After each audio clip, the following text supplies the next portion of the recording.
Uh, you know that there's one thing missing. I guess it's a minor detail. Actually, two things missing. It's the last names of our gentlemen friends that are want to do the trail project. So we could amend those Yes. as noted.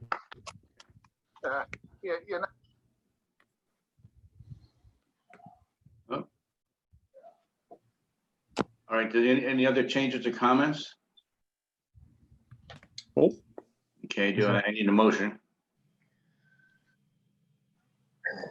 I make a motion that we approve the minutes with the amended last names of the trail, the gentleman's presenting the trail project. Motion, I need a second. Second. Jeff, you're thank you. muted. Who did the second? Sorry. Oh, I did. okay. Thank you. Can you guys hear me? I'll turn it up. I don't remember what the mute button is here on this one. All right. Good idea that they're playing video games, so we're trying to have them. We'll be quiet.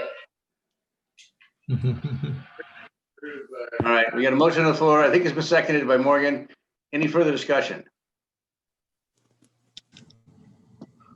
All right, then all in favor of adopting the minutes with the amendment to be placed in with respect to the two gentlemen's last names? All in favor, signify by saying yes. Yes. Aye. Yes. Raise hand. Aye. Right, yeah, I can't, yep. Any nays? And no abstentions. I think you already shared that. Okay, great, thank you. Old business. The nature trails and paths. Or let's see, we need to let in Alex and Do we want to discuss, do we have any discussion before we let them in? that's probably not bad. I mean, we need to know kind of what they're thinking Well, if they're, too. Yeah. But, Andrew, are you there? he's muted. Yeah, I think by his choice. Let me make sure it's not. I'll request to. Can you override that as the? I'm asking him to unmute. Okay. He's on now. Andrew, are you there? Yes, I'm here. Sure. So we're on the agenda for the nature trails. And I think we're just going to start having some general discussion. I'll just tee up really quick that clearly we all walked that trail. I should say the potential trail location. We saw some of the, opportunities and encumbrances in that trail location, and that, it's an ambitious project as we knew, but we thought maybe what quote unquote the last half of the trail from at least where we started, the middle school section may be the most doable, and start with that, with the realization that the longer section from Coteen all the way back towards the Helmholtz Park direction on Hoskins could be a phase 2/3 project. So that's seemed to be the preliminary discussion on site. Let the members take it from there and have any questions for Andrew. But that's where I remember we left this discussion at. Yeah, I think I would agree that the most logical place to start is the area by the JPMS out to Coteen. I think it will require we run into less boundary issues. We would just know where to go through there. I think we'd have to get a right away from JPMS, if I'm not mistaken, from that one little area. But I think the project should be you can have the plan, how many, either 3, 4 phases, however many phases you want, but the plan to do it out, and then you finish the one section. That would be my feedback. But I'm 100% for it. I think it would be a good addition to the town. I'm 100% for it as well. And I think there's certainly logic in doing the middle school part of the trail first. However, I also think that there's a tremendous amount of value in having the full trail. I mean, I certainly learned a lot on our field trip. I mean, that's a great riparian zone. I mean, when you're in the middle of it, I mean, I think you guys will agree that you know, at least with spring and summer foliage, you really wouldn't have a clue you were in the middle of Poolsville. But anyway, yeah, I think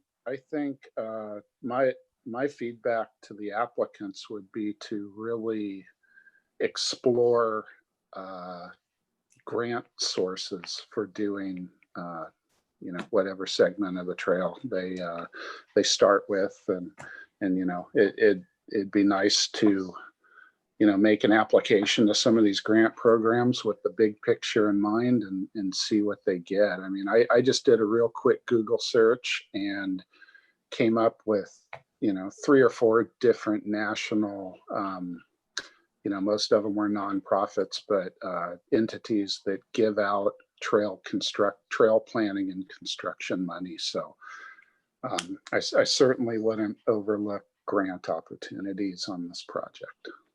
Thanks. Hey, so one thing I was thinking we should maybe discuss, because I know when we were out there walking, we had a variety. Are we talking a 2-foot wide, 3-foot wide? Preston at one point was even talking 6-foot wide in order to get his mowers through. I mean, myself, I actually thought, like we were talking about the Appalachian Trail where type thing where it would be like 2 feet wide, you know, which I thought was a good way to go, but I just thought we should maybe discuss that. Yeah, I mean, I think just like a typical, you know, I don't want to say primitive trail, but a trail like you'd find at Black Hills or Seneca Creek or something like that. And what Preston was talking about was, you know, no matter how wide the trail is, like, you know, we were all kind of talking about single track. He was talking about mowing a certain distance on either side with his flail mower. So, you know, he was thinking like 2 feet on either side of whatever width the trail winds up being. I think you bush hog it one time, and then that's, you know, then they let the trail kind of go from there. I don't think it needs to be. I don't think you need to get a mower back there. One, that's, I think, a lot of work for town staff. But 2, I think it misses the point of being a trail versus then it just becomes a walking path. You might as well pave the thing. You know what I mean? Right. It And becomes with pretty use, ambitious. Al, I think that's ambitious on the town side. I agree with the original principle that, you know, it's a typical path width, you know, whether it be 2 to 3 feet wide, but right, I mean, this wasn't intended to be get a mower down. mhm. And Yeah, because the other thought I had with, you know, with Preston's staff so tight, you know, I would rather not put something else on Preston's plate for their guys to, you know, have to worry about. Yeah, Indeed, yes, definitely that, yeah. I'm in favor of it as well. Also, starting from the middle school side. But I want to say that I'm in favor of it because I'm assuming that the project will be completed with under leave no trace principles. Now, you know what I'm talking about, correct, Andrew? Yes, we do. Me and Finley are both Eagle Scouts, so that would be something that we would intend to follow. All right. Very good, thank you. Next question is, where do you think you want to start? Or what do you, I mean, we're all saying we think it should go over by the middle school. What do you think about that? Hey, Doug, before you jump there, can you just, for the rest of us, what's leave no trace? Oh, leave no trace is a way, it's a series. You know what? Let the Eagle Scout tell you. Andrew, tell him. It's a series of principles that essentially you follow in order to minimize your impact on nature and the outdoors, to make it as natural as possible and leave as little human impact as possible. Yep. Pack it in, you pack it out, that sort of idea. It's nice to know, I mean, that we have scouts here that will do that, hikers here that do that. Isaac Walton, while it's not directly related to the company, they have a similar, to the town, they have a similar program with respect to being a conservator of the land, things like that. So that having been said, how do you feel, Andrew, about starting on the down by the middle school, like we're all talking? I think it's a good option. It makes sense to me. It seems like a pretty good place to start, considering there's already some trails kind of already back there that we can link them to. Okay. How soon will you have any kind of, are you going to make any plans or anything going to be drawn down on paper to follow? Like any sort of, no, we don't. We were waiting on approval from the town until we actually like drew anything like Okay. concrete up. Okay. Then, I mean, I don't know how the board stands. We could do it a couple different ways. I guess we could say, I would say, I think we should say, we like the idea. We want to see the next level. And the next level is something on paper that says how far you're going to go, what you plan to do. And that would give us something that we could look at and approve, other than just approving a concept at this point. I think Okay. it's a good idea. Sounds Andrew, good. do you have a time frame? Do you mind if I ask him his time frame? Just because I think what we're saying conceptually is this is a go. We just need to finalize the route, as you've said, Doug. But I just want to make sure that if coming back in September or what have you, in terms of what he needs to do with his advisor works. Andrew, can you speak to your time frame a little bit on that? I'm not 100% sure with all the school being online now what our timeline is for a senior project, but I would say that starting sometime in September would be ideal for what we want to do. Okay. Sure. You'll then by September 9th, early September. That's good. That's our next meeting. Hey, Andrew, while we got you here, can you spell your and Finley's last names? Yes. My last name is Adams, Adams. And Finley's is Ryan, Ryan. Perfect. Thank you. Thank you. Well, that sounds good. I guess we won't need a real formal vote on this because it's not a final approval. It's just more direction. So what I anticipate here is that on September 9th, Andrew and Finley will provide a final plan, a route that they're going to go through, and then you can all vote on that. But at this point, it sounds like there's pretty good direction to them and some comfortability with that. So I guess, Andrew, that allows you to talk with your advisor. I don't know what communication you've had during the summer, but this seems positive. So let's just come back on September 9th with that proposed plan route. And if you need any further information, just reach out to me. We can chat a little bit. Yeah. All right. Thank So you very much. for the notes, we all support it in principle, right?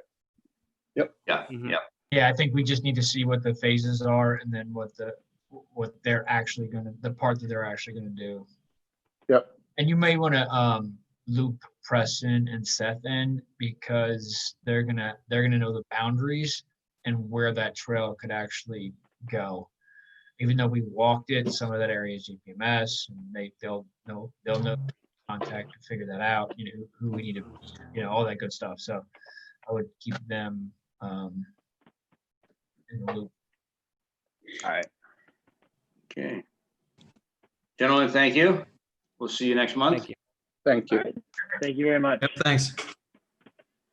All right. On the old business, under old business, we'd like to move item number 3 and make it number 2. We'll just swap back down. It'll be number 3. So hopefully everybody's had an opportunity to read the emails that came to Carrie and then into staff and to me. I do know that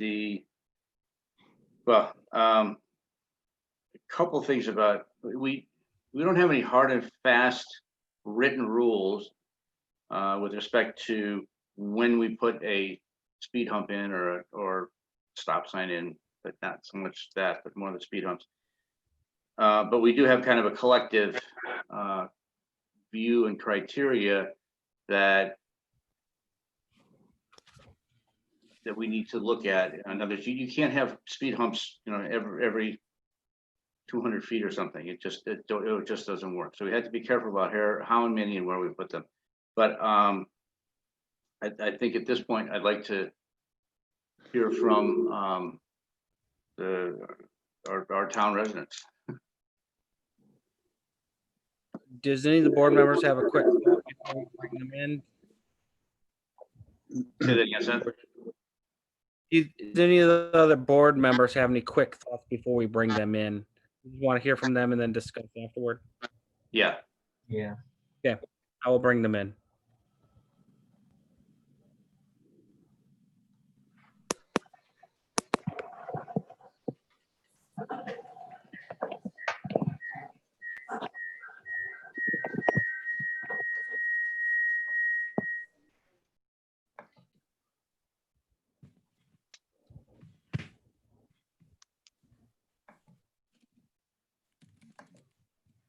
Let's see, is everybody in there? Oh, I see what I've done. I made a mistake here. All right. Our two guests as residents, just for the record, could you state your name and maybe spell your last name so we just have it for the minutes?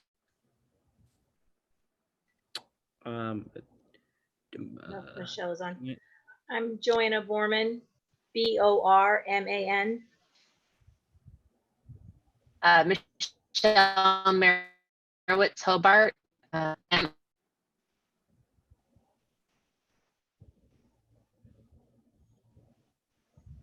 She Am I the only one saying? Yeah. Michelle froze a moment. So do we want to while we're waiting for Michelle, do we want to give Joanna the floor? And I was going to let Michelle take the lead, oh, but I can give you a brief rundown. So we live on Chiswell Road, and we both live in the section of Chiswell that's kind of windy in between Westerly and Hoskinson. We do not have any sidewalks, and traffic on our road is unsafe.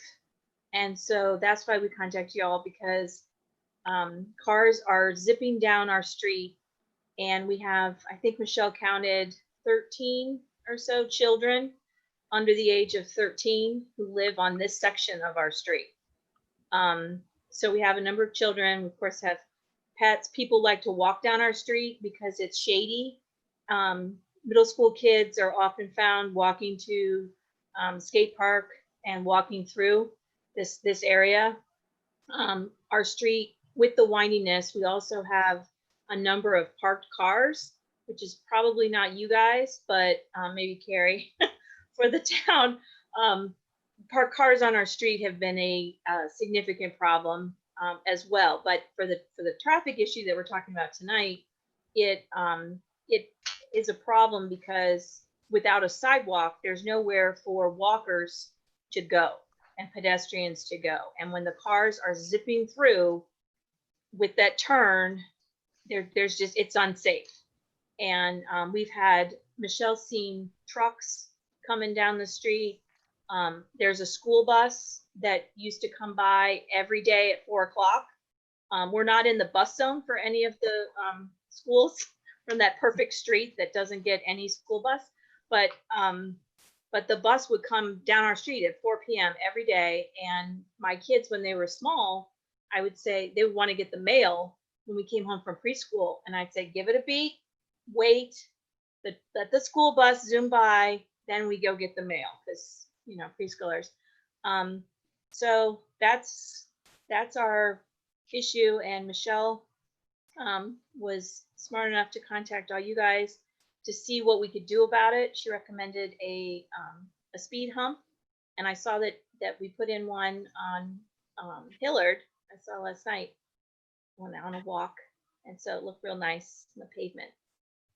And I would love a sidewalk, but I know that's a lot more involved to get a sidewalk down the street. But Sorry about the internet. Thank you, Joanna. To add to that, we did a drive-through, my husband and I, and we kind of took stock of our street. And you can't quite see it, but I do have it, and I will send it in. We have 22 minors that live on Chiswell between Westerly and Hoskinson. That's that stretch that everybody cuts through. And they cut through because if you take note of where the speed camera is on Fisher Avenue, folks don't want to go through the speed camera, so they're going to cut down Tom Fox. And they go from Tom Fox over to Hughes, and that stretch until you get to Westerly, there's no speed hump, there's no interference. So they go down to Hughes to Westerly, cut down Westerly to Chiswell, because if you go past Chiswell, there's a speed hump. If you take Chiswell to Hoskinson, there's another speed hump. If you take Westerly on Hughes over to Wooten, there's 2 speed humps. Chiswell is this direct diagonal cut through for vehicles to get, say, over to the Tractor Supply without having to slow down for a speed hump or a other directional things. It is the delivery trucks go through, the UPS. I've seen go through here, cross over Hoskinson, turn around in the cul-de-sac across from us to make their second strip back up. The traffic is increasing, especially for delivery trucks because of the pandemic. More people are having stuff delivered to their door instead of going out. And as Joanna was pointing out, there's a curve to our street that is a blind spot, and there's no way to see it. And many of you know we have a history of some vehicles blocking the road. So it even more of a visual issue where you can't see the vehicle coming until it's swerved out around a van that's parked on the street and it's barreling down on you. So we have our 22 children on our stretch alone, but then you add in the number of pedestrians that walk through here to the park. I watch kids, now that I'm home, I watch kids all day long take their scooters and take their bikes and walk their dogs to go over to the Dillingham, the skate park, because that's where they spend their time. So there's more traffic and pedestrian traffic on the road, and we just need the vehicles to slow down. And I think a speed hump would actually reduce the amount of vehicles that cut through here and keep it more to just the residentials.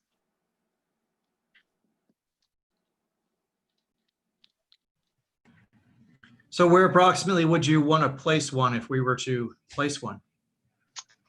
I think that would be up to somebody with a little bit more skill to measure it. And that would be taking a look at where the curve is, hopefully getting them to slow down before they come around that curve.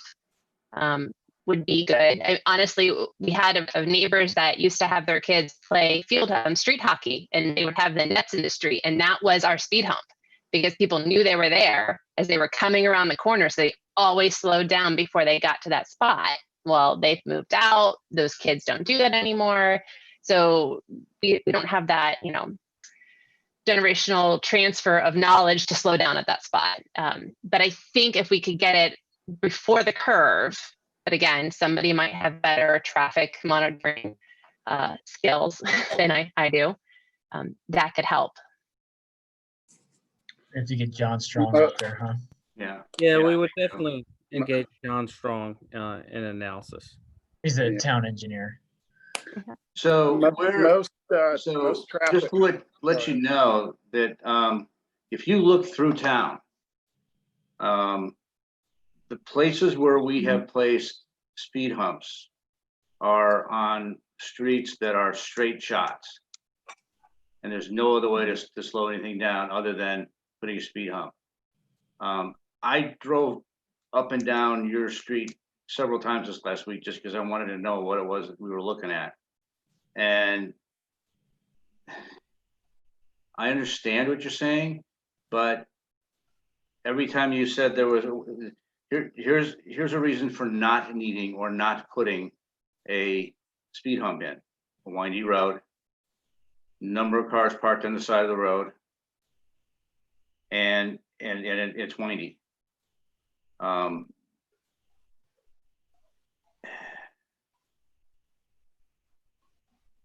Windy increases blind spot. The speed humps that we own, the speed humps that we put in, they're engineered. I don't know if you tried it before, you go down Hoskinson or whatever. They're engineered to be able to be passed over at approximately 25 miles an hour. If you're a little bit more aggressive, you can go over them at 30. And you may get a little bump in the road. So I don't know that putting that hump in at 25 miles an hour is going to actually do what you want it to do, because I think the curb probably is doing it already. And the extra cars parked there, and the fact that it's curvy or windy. Sitting here, watching the vehicles, because as you see, where my window, I'm facing my street, and I sit here more than 8 hours a day right now. The vehicles are not going 25 miles an hour. So if a speed hump is to help them to reach the speed of 25 miles an hour, then I would have to disagree respectfully that it would be beneficial. Our other alternative would be sidewalks, which would definitely be more profitable, but also much more expensive on the town's budget. True. Actually, that was gonna be, Or are there other avenues that we could potentially look at as well? so Well, I think she said on one that it would be looking at putting in a sidewalk and a curb and gutter. So we have a sidewalk That's really plan. what you need there. In my opinion, that's really what you need there. I don't think you get enough of an advantage with doing what you wanted to do. In the speed hump, you put them on, put everybody walking, they have a place to walk. You're right. You don't have a place to walk right now. So you choose, so you get on the inside of the vehicle over by the grass, or you go around the outside of the vehicle that's parked, I'm saying, I'm assuming. If you had a So let's- sidewalk and gutter, So Another- we have a sidewalk another plan in effect- place, correct? We Let's have put a few sidewalk things plan in place. parameter. yeah, so we Let's have put a a few sidewalk and parameters. gutter list that we are looking to, and anytime we do it, we can do it. And that's, I guarantee that is on the list, because there's none there at all. Right. So what I'm asking we've is, got can two discussions we, going at once? But I just want to state that we've got two discussions going at once. We probably should clarify. We probably should focus on just a traffic calming issue first. Right. And Morgan is here, and as a civil engineer, I think he could provide some light on some of this. And then separately, we could sort of talk about curb, gutter, and sidewalk, because I think there might be another road right around the corner that we might think about if we had limited dollars. You know, Bottomer's about to become a cross-through street, so we might need to think about that as a pedestrian connectivity. We can separate that, but right now we've got traffic calming versus another separate improvement. I understand they're slightly tied because you get people off the street that they're safe, but you still have speeding potentially as they're concerned about if that's the case. right? Yeah, I'm good. Go ahead, Morgan. I'm sorry. no, I was just gonna say real fast, from my experience, all the technical guidance I've seen, speed humps tend to work best in pairs, for one thing, at least 200 feet apart from each other. And the guidance I've seen, prefers straightaways rather than curves and things. It's not to say it hasn't been done, but you do need to see it before you get to it. So there's a safety issue with that. One thing I've seen that is effective for traffic calming is the use of radar feedback signs, where you have a speed limit posted and the small radar unit that says, it says posted speed and then your speed. And that usually is pretty effective in getting people to slow down when they actually get some feedback and realize how fast they're going. That slows down 85 to 90% of the people that are speeding. You're always going to have that top tier that don't care and just want to speed, and the bad speeders, but those are the same ones that hit speed bumps at like 45 miles per hour and just roll right over them. So, Morgan, are you suggesting a permanent well, radar, or are you suggesting like a portable for a time? Well, there's a couple different ways to do it. You could use a portable one for directed enforcement, and that has the advantage of you only need one, and you could switch it on both sides of the street. Or they're cheap enough now where you could permanently put them in too for around the same price as a speed bump. And are they solar? Yes. In fact, guys, the town has one of these. I know we have a portable, but And- we're talking about Yeah, for right. whether or not it would be permanent or not. right. And when, before we actually made any further, I mean, definitive in plans or discussions or made motions or whatever, I was going to suggest that we do just that, is take that mile and put it on at least one direction on one of the flag or the light poles out there to see if that has an effect of slowing cars down. They're gonna go the same, brings them down to 25, and the flashes if they're above. It's a constant, light when they're at 25 or below. Does that record data? Not the one that we have. I understand where you're going. There was a big jump if we went that way. And bear in mind that we got the sign, I don't know, John would have done at least 7 years ago, maybe more, maybe 10. Most units are set up to record data if you want it recorded, but there's a on-off switch to not record data if you want. You know, I when don't we think were our portable one does though. Yeah, I don't have to show you that. No. I don't believe it does. yeah, when we were in Vermont over the winter, they had some really cool radar feedback signs that when you went over the speed limit, it would flash red naughty. And if you were below the speed limit, it would flash green nice. And it was right around Christmas time, so it was kind That's of right. fun. I forgot about that. Now, it is, Isabel, I just want to say, I am not unsympathetic to your situation. I happen to live on the corner of Tom Fox and Hughes. The speed limit on Hughes is 25.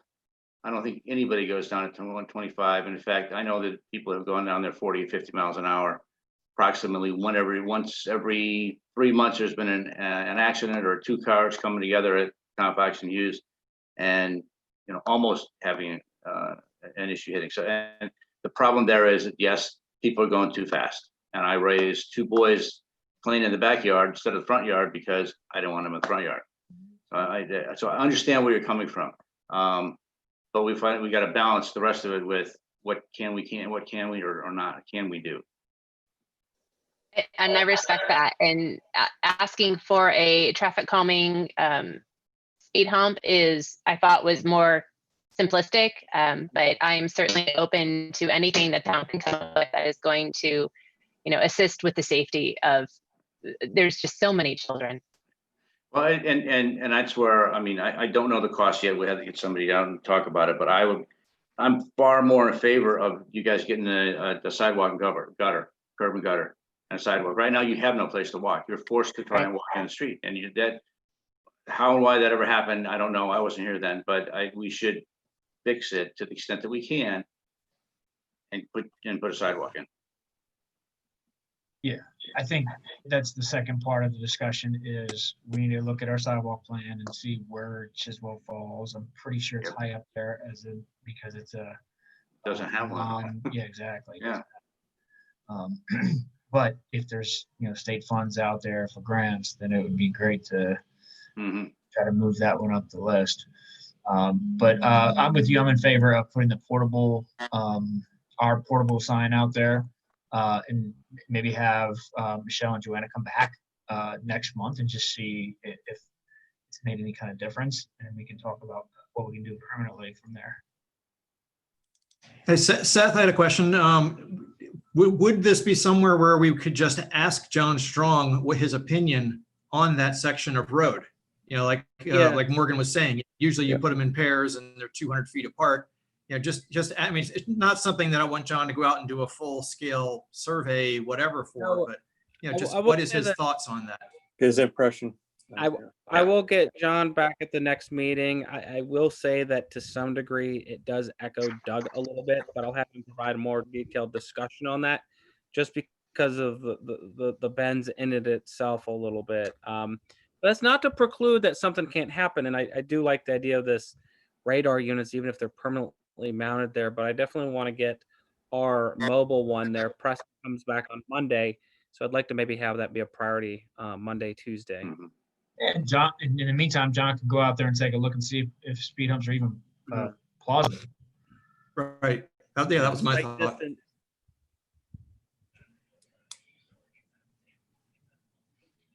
Morgan brought up a good issue. I mean, the sight distance has to be such that you can see them when you come around, you know. And if you have cars parked there still because they don't have room in a driveway, that's gonna make that, that visibility Sorry, factor I'm sorry, shorter. the cars parked are across the street from my house. Michelle's on the bend and I'm a little bit further down toward Westerly. And I don't know if when you drove by our street, if they were all there during that time, but they have in their driveway 4 or 5 vehicles and are on their grass, and then they have several on the road. Well, I The can most tell- recent was the one on the 4 jacks raised completely off the road for I was gonna say, 3+ weeks. The thing that, you could say, the thing that shocked me the first time I went down the road was the Miata up on the 4 blocks. Yep, yep. And they- has and that I We're went getting back- rid of that. And I Has went that back, situation taken it was later in the week or whatever, and they had them, it was still there, it was still on jack stands, but the jack stands were higher.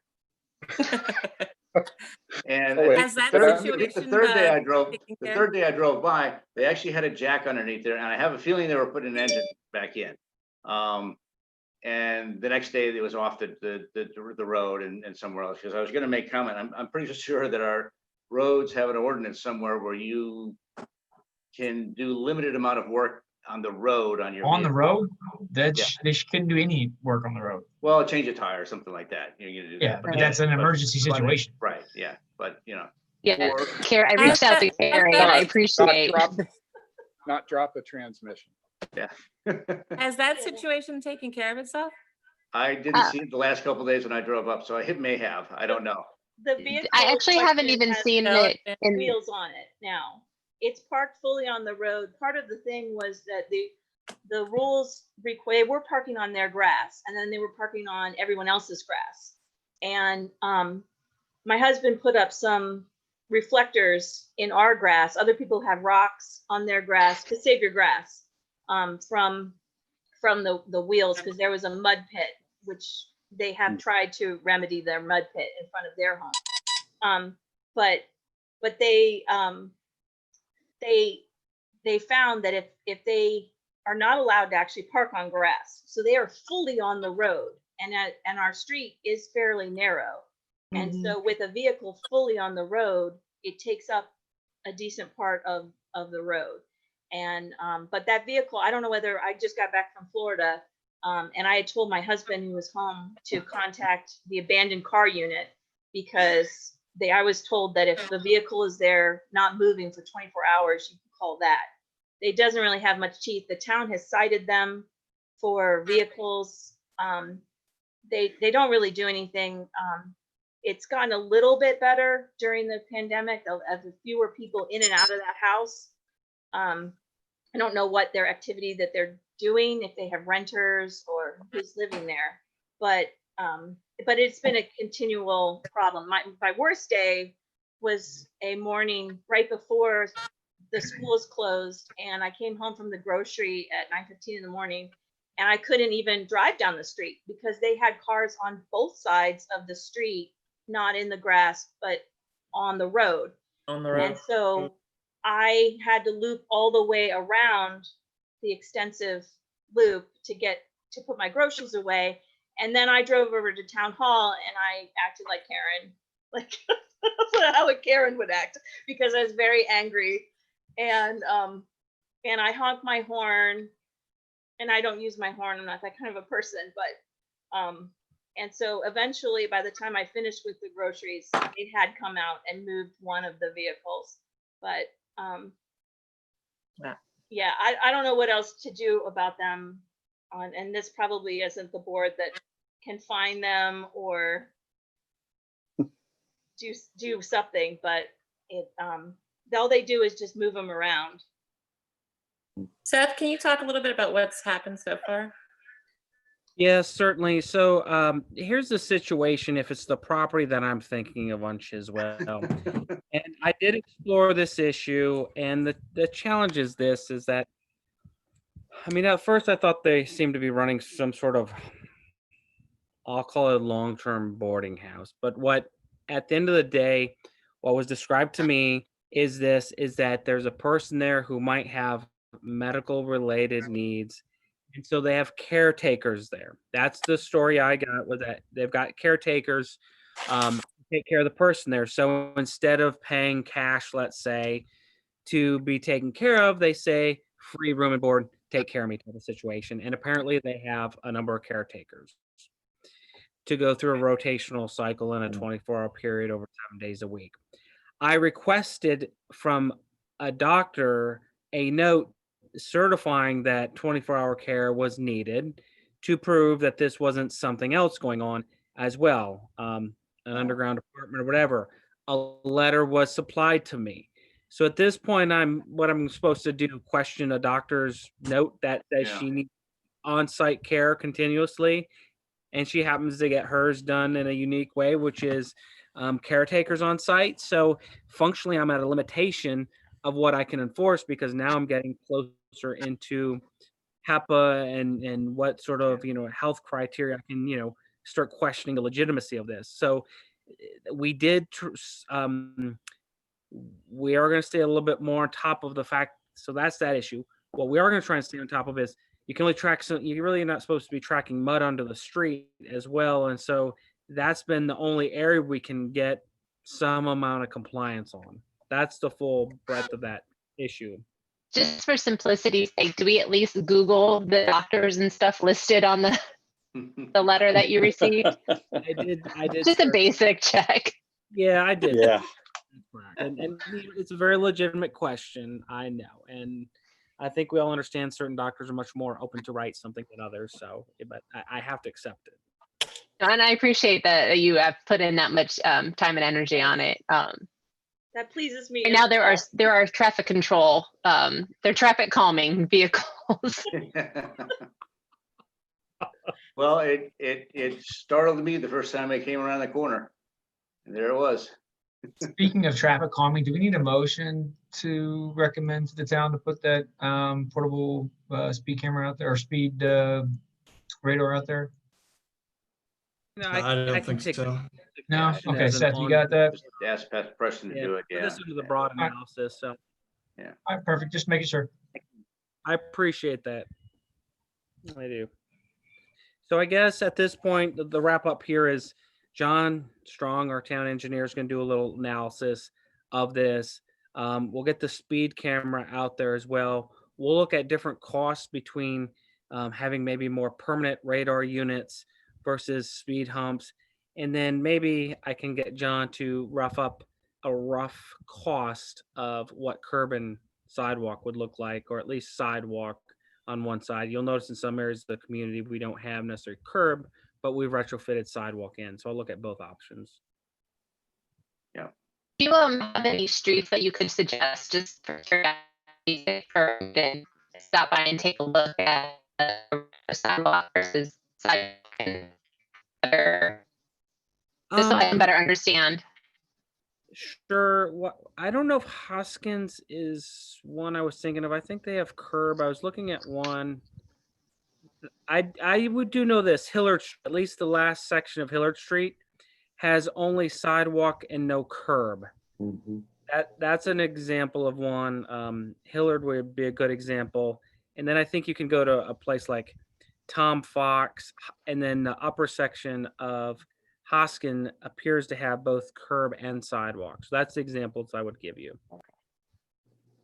Okay, because our street, the water Swale. sewer Yeah. thank you, swale. Yeah. is right by the road, and then it Then goes the- into a ditch on both sides. So I'm curious to see if a sidewalk's even plausible. Then the Yeah, but right it of way is a counts concern. because it is a little bit narrow, as you said, and then the swale's right there. So well, I'll have him take a look and give his professional opinion. Appreciate that. You're welcome. I think this concludes this item. Is that correct? I think so, yeah. Cool, Thank thank you. you all. Great, Thank thank you you. so Thank much. Thank you. Thank you. Good evening. Thanks for coming. Okay, thanks, everybody.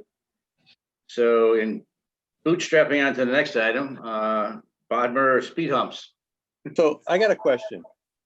Was that more about speeding or was that more about neighborhood cars parked? 'Cause I think we got led down a road here, guys. Yeah, We've Yeah, heard this and before. it took Yeah. a, With the fire truck guy, remember? yeah, but, Yeah. but regardless, you know, I Oh, and I'm think the answer, sympathetic. I realize that. I'm just saying. I just but, say, I you think know. that regardless, the sidewalk is the issue. You know, Yeah. if they had a safe place to walk, you Yep. know, I don't know how they were able to build these neighborhood, Westerly and Westmont with 0 sidewalks, but. Right. And there's they a need- swale there and there's a right of way for utilities and that sidewalk is gonna be so close to the house, neighbors might not want it. I mean, we've Right. been down this road for 20 years. Oh, yeah. Yeah, It's I mean, it's. easy to say it, I'd but love to then know do who it. was on the board when that got approved. That was the 70s, yeah. Yeah. All right, Doug, what do we got next? Bodmer Thank you. speed humps. Certainly. So this More is kind speed of fits humps. into the. Yeah, there we go. So this is, I've been down Bottomer several times, and I went down there this morning again, just kind of take another look at this. And actually, John Strong had brought this up to me at one point. Is that it's something we might want to think about as Westerly Grove builds out, and we have a connection from Willard all the way back to Hughes. It creates a straight shot. And essentially every intersection is signalized with a stop sign. Ironically, if you're going eastbound on Bottomer at Chiswell, there's no stop sign. But there's a stop Yeah. sign going westbound on Chiswell. Excuse me, there's a stop sign on Bottomer as you go west, and it's at Chiswell, but again, not eastbound. So I thought that was odd. I mean, there's an opportunity to maybe put a stop sign there. I will have maybe John take a look, but I wanted to get your all's input, and I'll tell you maybe a little bit of the pressing timing on this is it appears maybe near Helmos Park, maybe one location where one could be installed or pairs we've discussed earlier. I'll put it in a nutshell is if you're all interested and John Strong feels that it might be reasonable, I do have the paving crew in town. The price was less because on the ones on Hillard because they were in town. It's not a reason to install them because it's less expensive now. But if we know we're going to have this straight through connection and fit sort of the model that Doug had talked about in terms of direct connection, then we might want to think about straight away. And so if you're willing to trust staff and make that determination, in the next week and a half, this could be addressed. If we need to slow it down and wait till another paving cycle, we can do that too. But I wanted to bring that up while everything is happening in town. So Wouldn't the commissioners have to be the ones that finalize that? Mhm. I mean, you all have to, that's correct. This board is pretty much a recommending body. That's correct, as well. Now, right now, Bodmer goes all the way through to Willard, right? Yes, Even though there's construction there, it will. the road is there, That's right? correct, Yeah. yeah. So, That's correct. yeah, I mean, I like the idea. what's that? It is going Yeah, to so be do a I. major, it's I going like to be a that idea, major yeah. cut through. Yeah. That's gonna be. a customer I golf think course. it makes sense to put the speed humps in as far as I'm concerned. Especially for high Yeah. school kids, because it's going to be right by where they come out. So Yep. I would say, take a look, have John Strong do the same thing, take a look, Oh, where yeah. would he recommend putting in them, and then we can, Yeah. how quickly do you need to turn around, Seth? I mean, I mean, do we if we just- can, or do we just If we make a can kinda get recommendation now that, Yeah, why don't we just make Yeah. the recommendation? all that's right, correct. so Let's us I make a make a recommendation motion and that we install speed bumps on Bobber Avenue based on John Strong's analysis of, trusting to John Strong's analysis of where they should be placed. A Seth, second. how many are you thinking? How many speed humps? Two. I would think, as John Strong recommends, I mean, I've looked at Hoskins as an example. I mean, even though it's a long straightaway, you don't have them every 200 feet. So that I would think using that as an example, at least I'm more Okay. familiar. I don't think you can even put them through the new section of the neighborhood or the new section because it's twisty. You know what I That mean? part is going to have an inherent traffic calming because it has bends in it. I think Right. it Yeah, arcs. yeah. Whereas you're looking at some. I think it's the other older section But Yeah, since we have a park right on the side there, I think we really need to be conscientious of that. we're gonna have multiple parks when the new one comes in too, right? Yeah. This is a park right off of Bodmer in the new area. or The, new, the development. practice field, the soccer Up practice field. near West Willard. Yeah. Yeah. Yeah, Yeah, it's a there's tot a- area, tot lot. Yeah, tot lot and, yeah, I would agree. Okay. I made the motion, so. All right, I'll second it. All right, it's been moved and seconded. Any further discussion? Hearing none, all in favor signify by saying aye. Aye. Aye. Any nays, any abstentions? No. Oh, Thanks, you know, guys. we do have to go back to number 2 under old business before we pass through it. Oh, the pavilion, yes, I'm sorry. Sure. So you can see my analysis, and just bear with me a minute while I just go through that. So last meeting we discussed this topic about what is the cost of these pavilions, what is the replacement value, what should we be charging for pavilions, and that's really the crux issue. Is if we're going to charge for pavilions, how much should we charge? So I've ascertained the pavilions are rented out about 40 times a year, maybe a little bit more, maybe a little less. We only rent out 4 of our pavilions and true pavilions, not gazebos. The expected lifespan is approximately 25 years, and they're about $35,000 each to build. So if you have 4 of them times $35,000, that's $140,000 to replace all of them. With an expected lifespan of 25 years and 40 rentals a year, that's 1,000 rentals. So you could take the 140,000 total replacement divided by 1,000 rentals. That would kind of generate how much you have to charge. Well, that'd be $140, and clearly that's pretty excessive, right? And then it also predicated on the idea that all the pavilions would have to be replaced at the same time, which is not the case. They'll be aging out at different cycles. So your cost would just kind of be ongoing, if you will, if you did a pay-as-you-go, use this fee to help offset some of the cost. So, and of course, we didn't calculate into that cost yet the fact that there's about 2 staff members' time at an hour of cleanup after these. So that's about $28 just for simplicity. So the full freight that way would be like $168. And again, not realistic. But what could be a little bit more realistic is the fact that they don't all come due at the same time. And that if we had a fee of about $60, we could account for some amount of the staff time after an event and, have some recuperation there. And then we'd also have a pay-as-you-go program for the pavilions where we could set some of this aside. And as their life expectancy comes up, we could use some of these rental fees to help pay for either repairs, improvements, or rebuilds as necessary. So, $60 based on the fact, look, $40 that goes towards future rebuilds and $20 just goes towards staff time and after event. So that was sort of what this was predicated upon in terms of a 60. Is that It's up 60 to a the board. one-time charge or is it hourly? Oh, that's just one time. So, I mean, if you rent the pavilion all day at 60, or you only need it for 3 hours, so that's whatever time slot you request it for. Okay. And then what is, did you take a look and see what Montgomery County charges for some of their pavilions? Are they even similar? I just looked it up. Seneca Creek State Park is $146.75 a day. Wow. Yeah. Bring that And then they've got a 135 $25 alcohol fee if you want to do alcohol, but we don't do that. We have, no, we ought to charge with that. No, boy.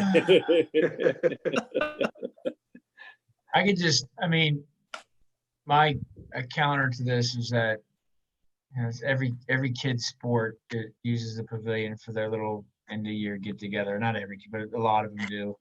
And it's just one more cost that we're passing on to parents. Yeah. We've already added the fee, the fill fees and all that good stuff. One of the things I like about our park system is that our taxpayer dollars are already going to help maintain it. And then it's mostly citizens of Poolsville. It's not outside folks coming in for the most part. So,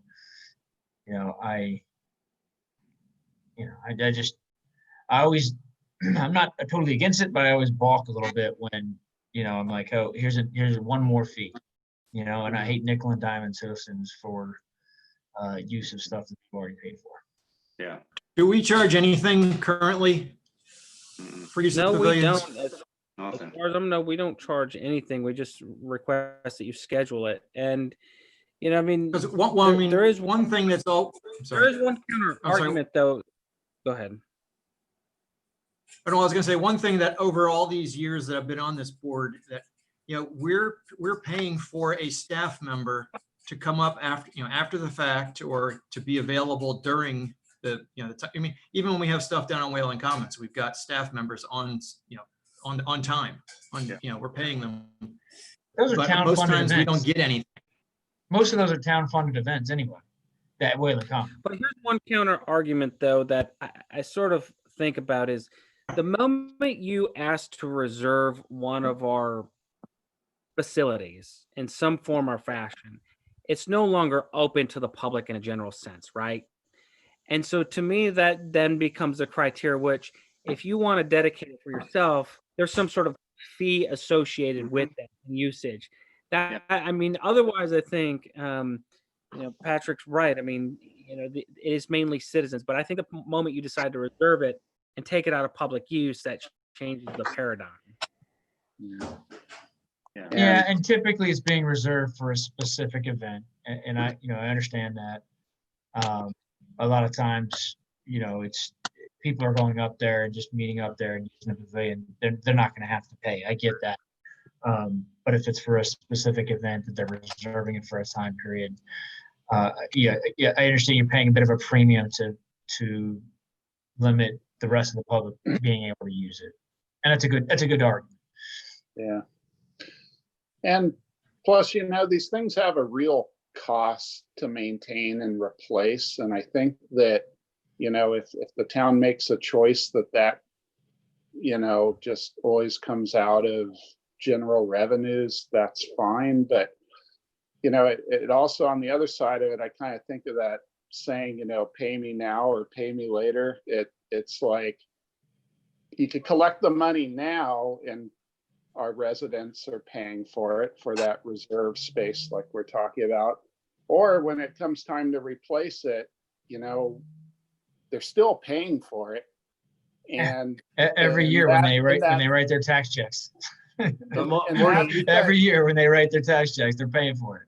Morgan, you've touched upon something that I think we haven't talked about yet, and that is,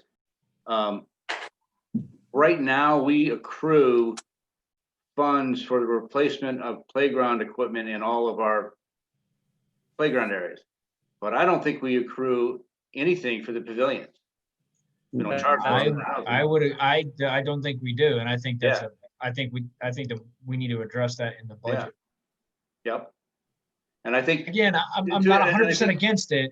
Yeah. And I don't want it to seem like I'm against. I just, whenever we go to the citizens with our hands out one more time, I always am like, hey, let's make sure we discuss this and make sure we understand why we're doing it, and it makes sense. I'm Pat. I'm with you 100%. But I think that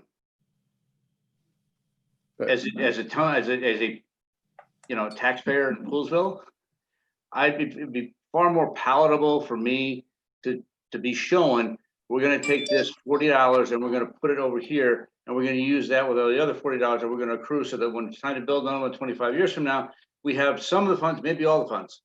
Right. So as opposed to be being said, oh, you know what? Here's your $60. You're going to go into the general fund, and who knows where it goes from there. Right. So if both sides of the ledger, right, if both sides of the ledger work out, if I see that line item added to the budget, then then absolutely, you know, I think it would make sense.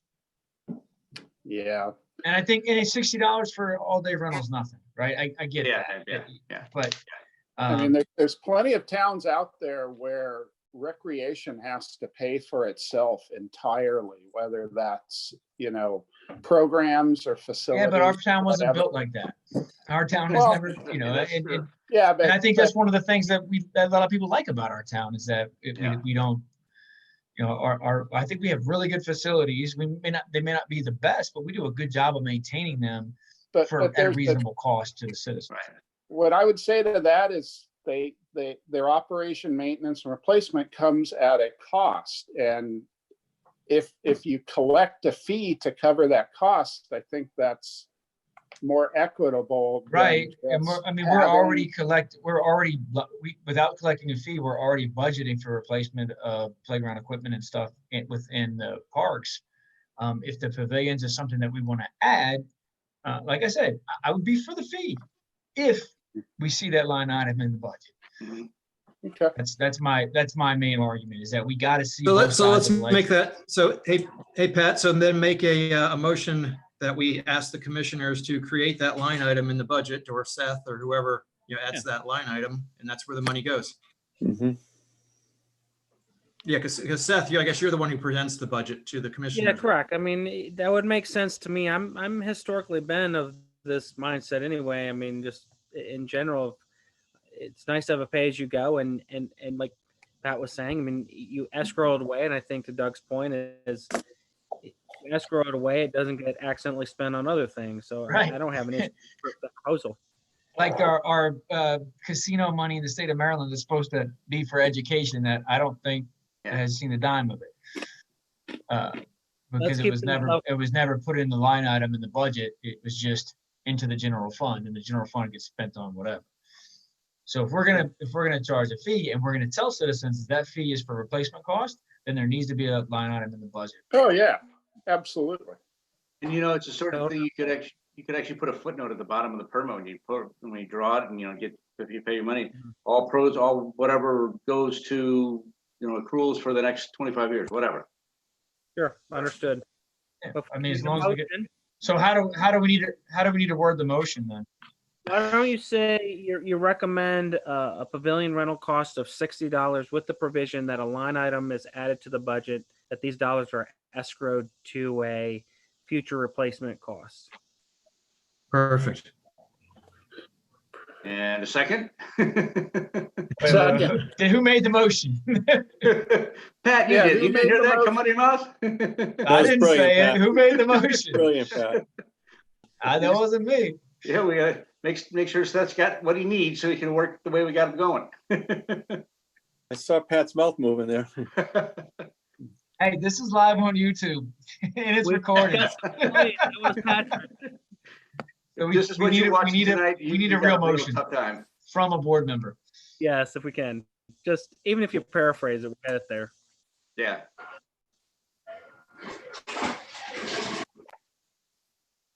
Is somebody making that motion? Hang on, I'm waiting for my daughter to stop using the ice maker. That's why I keep that's why I keep muting and unmuting.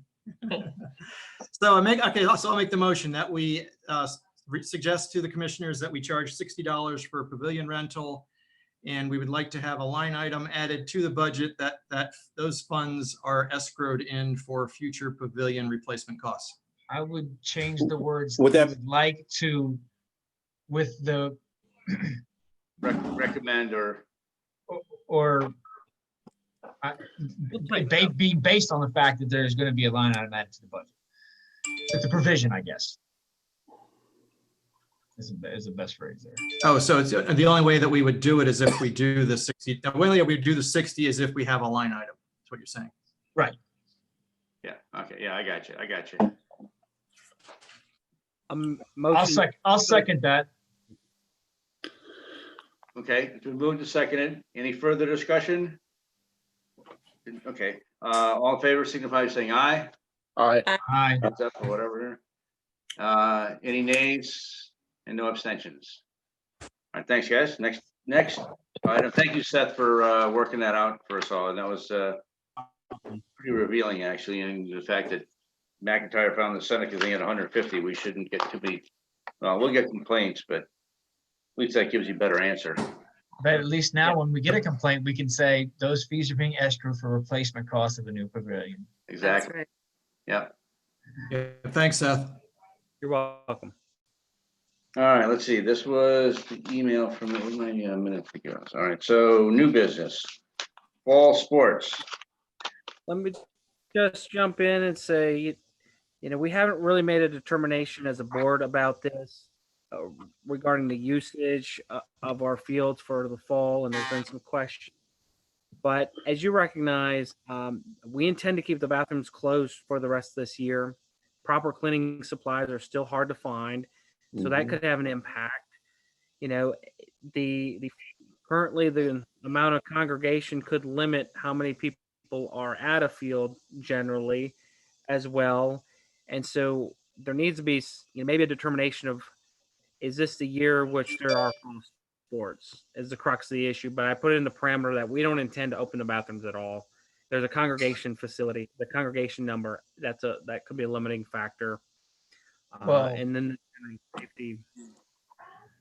So I think MCPS has canceled all fall sports already. So within the school systems, there's not going to be any fall sports. I know neighboring counties have sports right now. You can go to Frederick and play softball or baseball. You can go to Carroll and play softball or baseball. You can go wherever, but Montgomery County, for whatever reason, you can't do that. I think the same with soccer.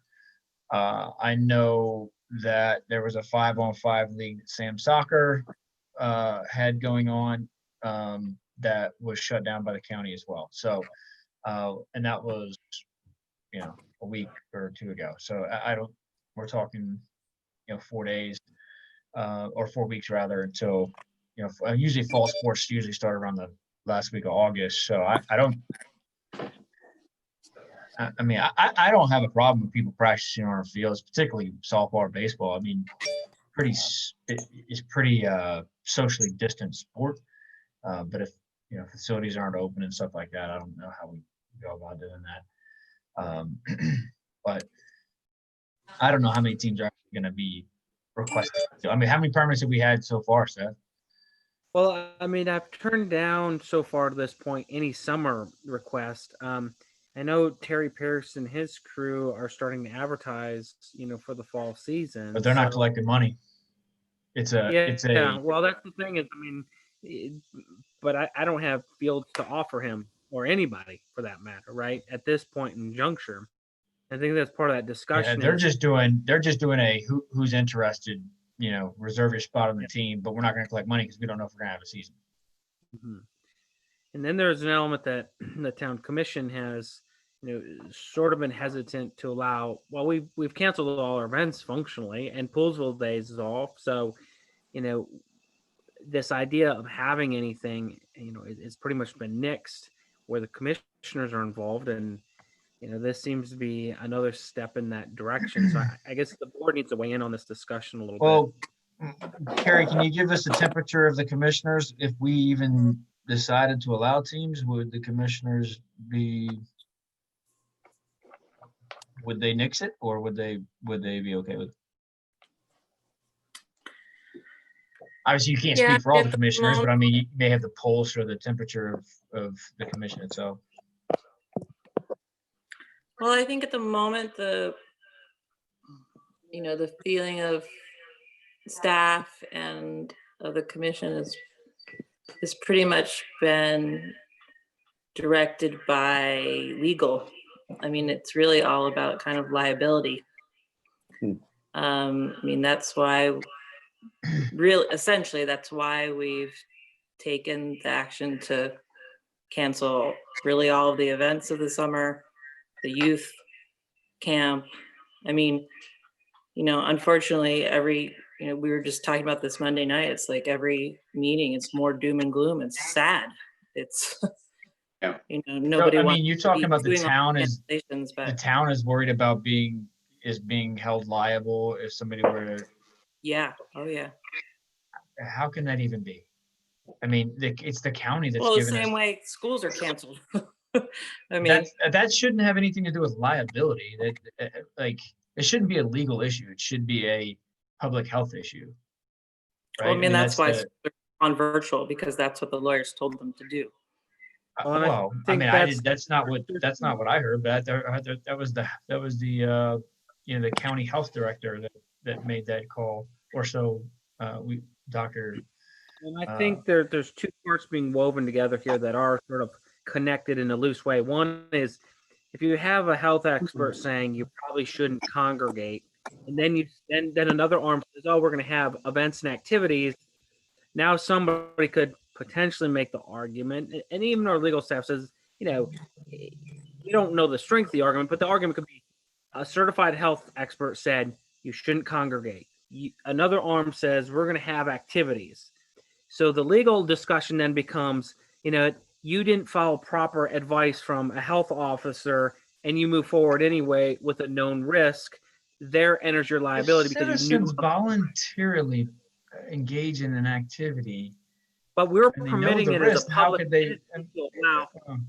Yeah, I mean, it's I all don't disagree. I hear you, but it's like personal Always go liberty. for the deepest pockets. Well, every time you drive your vehicle down the road, you make a voluntary decision, knowing Absolutely. that you could get in an accident and killed, and your family could sue the wrongful person. Nobody ever claims that as personal responsibility. It's the same sort of thing. I mean, I get you philosophically, but that becomes the parallel. I just, that to me, it's just, if that's it's just overly litigious, and It is. if that's how people's minds go, then we shouldn't do anything. If that's what we're afraid of, then we should.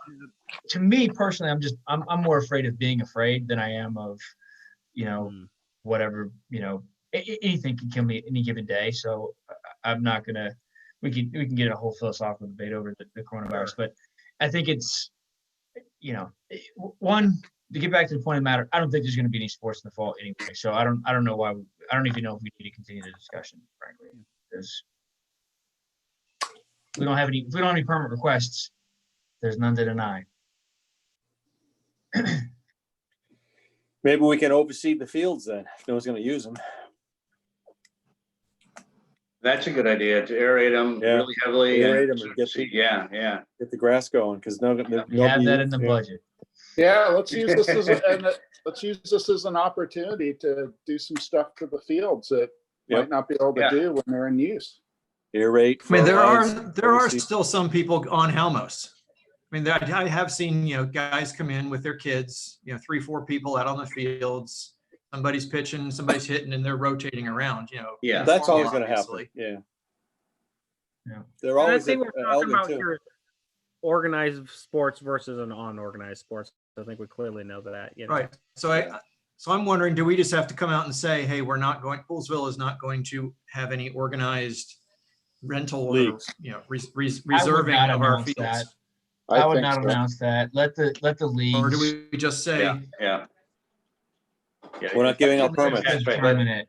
Let a bigger group make the decision so that we can just kind of tag along and not be the, you know, there's no advantage of being the front leader here. So our so pavilions we are just say we're closed also. following county guidelines?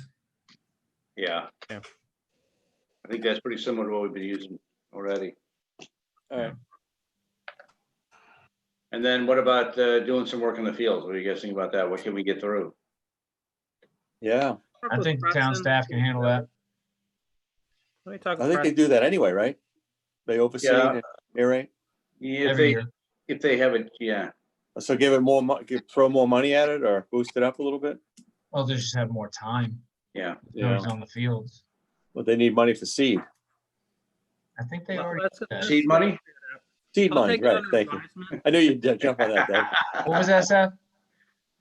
All I right. said, let me take it under advisement and talk with Preston and maybe early fall. You know, we can get out there and do a little more aerating and seed and go forward with that. You know, I mean, it's not that terribly expensive. I think we have a piece of equipment that aerates. The seed isn't that terribly expensive. I know Mhm. bulk starts adding up. I mean, I Yeah. think we can manage it, and it does provide us a unique opportunity. Good.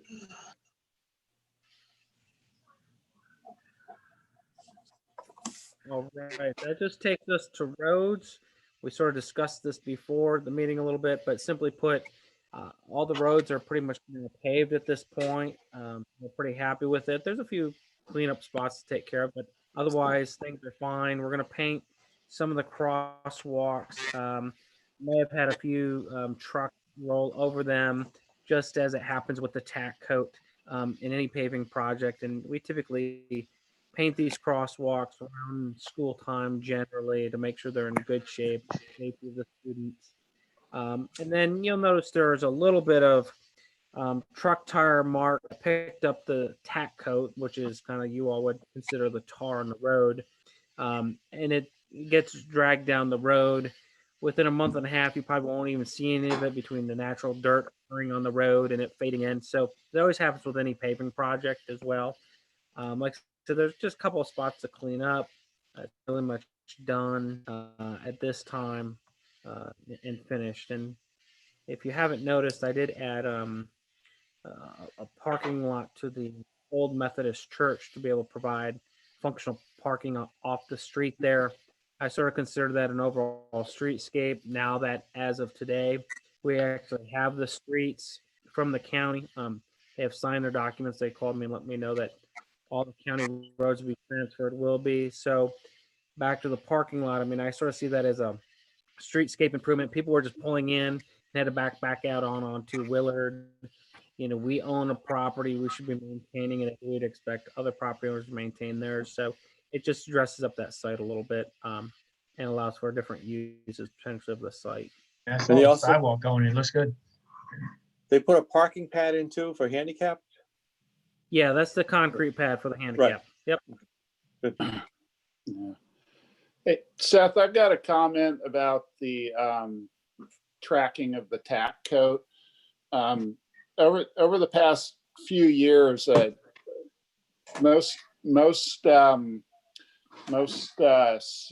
asphalt suppliers can provide a tack coat that's quote unquote trackless. Okay. I wouldn't say it's trackless, but it sure tracks a lot less. The trade-off is that it costs a little bit more, and we're not talking about that much more. So maybe for the next job, the town engineer would consider building into our specs the use of a trackless tack coat. Certainly. Thank you for that suggestion. That would just kind of head off a lot of these problems. The tack coat marks go away in not too long, but still, it looks ugly when the work is, first finished. So Seth, you said that so Fisher Avenue, we own now, right? So Fisher Avenue, I believe we own now, and that was actually a state transfer. So we had two transfers going at the same time, which was Right. kind of fun. One with the state, which is Fisher. Then we had the county transfer of Hughes from yeah. where the Hughes, West Willard, and I think a small section of Westerly. Those are the Yeah. ones that are now under town jurisdiction. So, we'll make some improvements along. Yeah, so Hughes, we go all the way out to the farm. That's correct. Right? Our Yeah. town limit. Yeah. So I can tell you that sooner rather than later, you're going to get people, especially once they get public, interested in knowing what they need to do to put speed bumps on Hughes Road. Yeah. Well, we got the pavers in town. Well, yeah. Have John look You at. got a What's another point. speed hump? Yeah. I mean, but it Speed truly, bump if nobody's, you come sit by my house, I'll buy you a beer. We'll sit down in my front yard and watch how fast people go by. Oh, it's too dangerous, Doug. I can't go. I will say the roads we've inherited or taken over, particularly Hughes and West Willard, inherently have traffic calming because the roads are in such poor condition and are bumpy. So basically, we By have design. we have a different level of traffic calming. Exactly right. We could not pave the roads to all be calm. Say, That Seth, concludes anything I have to state.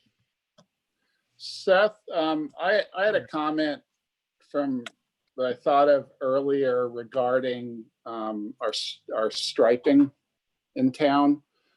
Yes. And please don't see this as a criticism of staff or the way we do things or anything. It's just a observation and a question. I know that we have at least one staff member that hand paints the crosswalks. I saw one individual today at the corner of Wooten and Fisher and, painting and with traffic control assistant. And Yeah. I guess my question is, striping, especially painted pavement striping, is usually a pretty cheap line item with paving contracts. I mean, it's on the order of $1 or less per linear foot in my experience. My question is, do you think it would be prudent to maybe in the future look at when we do a paving project to have all of our town striping needs for that year also included as a line item under the paving contract rather than having our staff do it in-house? It just doesn't seem as I think an it's a great efficient suggestion. use of staff time to hand paint when you could have a striping crew come in and blast it out in like a day and a half. So I think it's a great suggestion, and we'll definitely look into that. I think it's something I'd definitely willing to consider next paving contracts. You're right. I mean, it's not going to be that much more in the grand scheme of things. And probably even if we did that, just so you all know, we would probably near the schools make sure each year that those crosswalks are painted well, right. just because of the schools. But as a general, I think you're right. There's some things we do in-house. I noticed that we might want to think about contracting certain pieces out just because of speed, time, efficiency, and are we really saving that much anyway on certain That's right. certain aspects? Okay, great. Thanks. That was my only comment. Thank you for that suggestion. So we're at sidewalk, right? Update from questions for town. I don't have much on there other than the fact that General Custer is the location where we did most of our sidewalk repair. In this street paving, as you know, every time we have street paving, we add in a certain amount of curb repair, we add in a certain amount of sidewalk repair, and that's where some improvements have happened. I think that'll be much better. There was existing sidewalk, but there was some heaving to the tree roots and other things. So I think that'll be a much better walking path again there as well. Okay.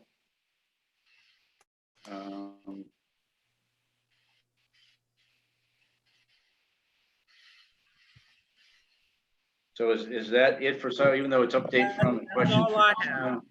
Yeah, that's all I have. Okay, And of course, Preston's not here, so yeah, there's no report, and he didn't have much otherwise, and so we get close to adjournment.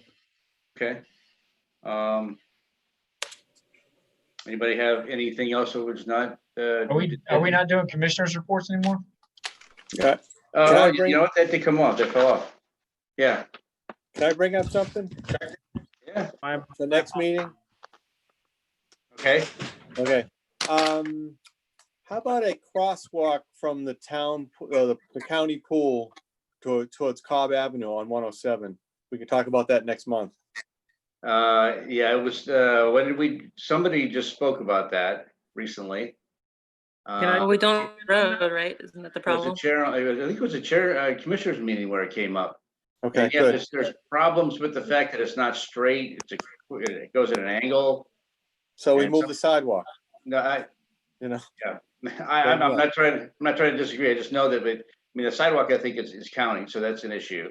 The Okay. crosswalk is probably county too. That whole section of road right there. So we only took Fisher Avenue. Right, I know we Ellis- don't own it, Okay, but so still. let someone- me.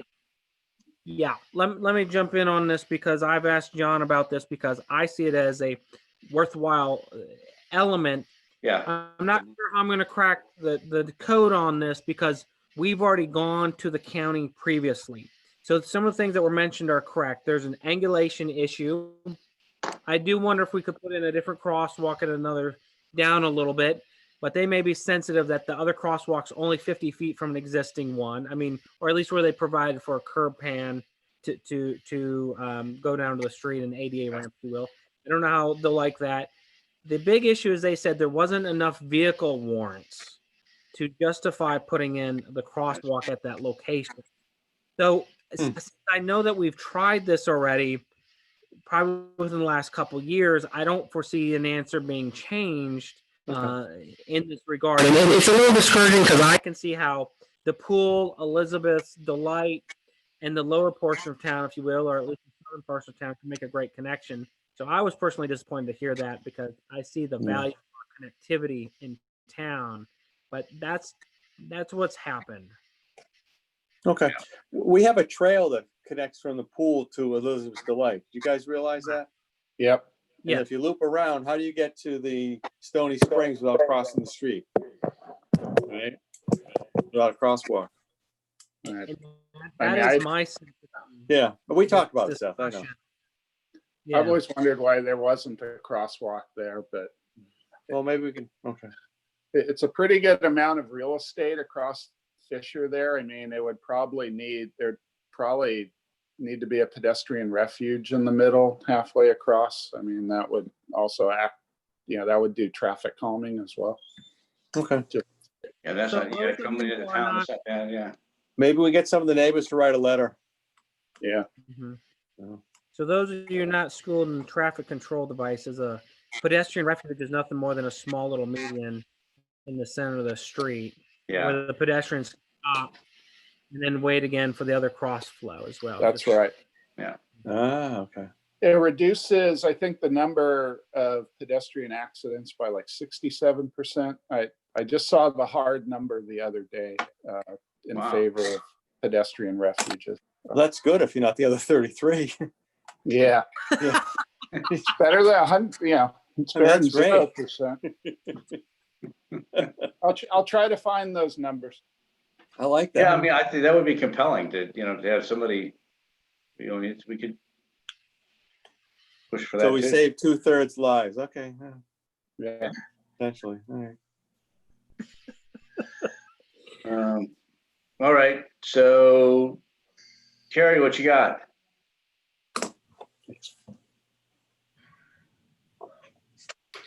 Yeah, so on Monday night we met and we voted on a proclamation commemorating the centennial of women's suffrage, the 19th Amendment, 100 years this month. Good. And I just noted to everyone that we were planning to have a pretty neat schedule of events happening all throughout this month, but of course, really most all of them got canceled. But there are some virtual events happening the last week of August. And I can get anyone that information if you're interested. We had a discussion of and directed staff to come up with some options in kind of talking about streamlining our boards and commissions, just so they're kind of a little bit more uniform. And so I believe staff's going to come back next meeting and have some options for us to look at. And we discussed the possibility of forming a diversity council,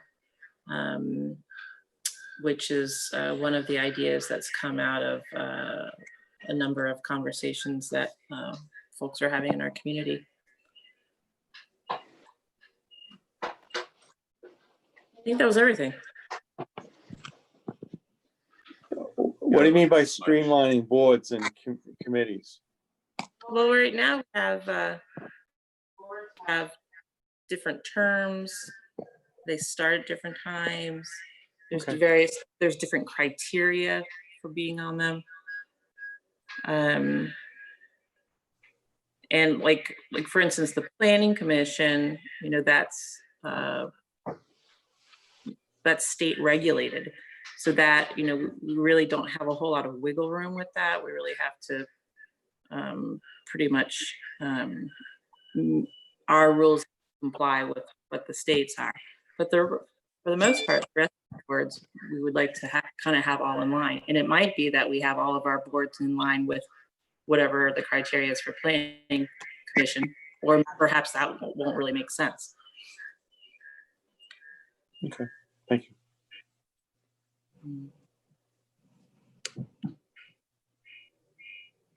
All righty, hearing no further interest in keeping going. Jeff, are you up or somebody gonna beat you to it this week, month? I'll entertain a motion to adjourn. Motion to adjourn. I'll second him. You're moved and seconded. No further discussion. We are out of here at 8:53. Okay. Thank Thank you all. Thank Thanks, you. Great guys. meeting. And gals. Thank you. Thanks. Have everyone. a good evening, guys. See you Take care. guys. Thanks, guys. Bye.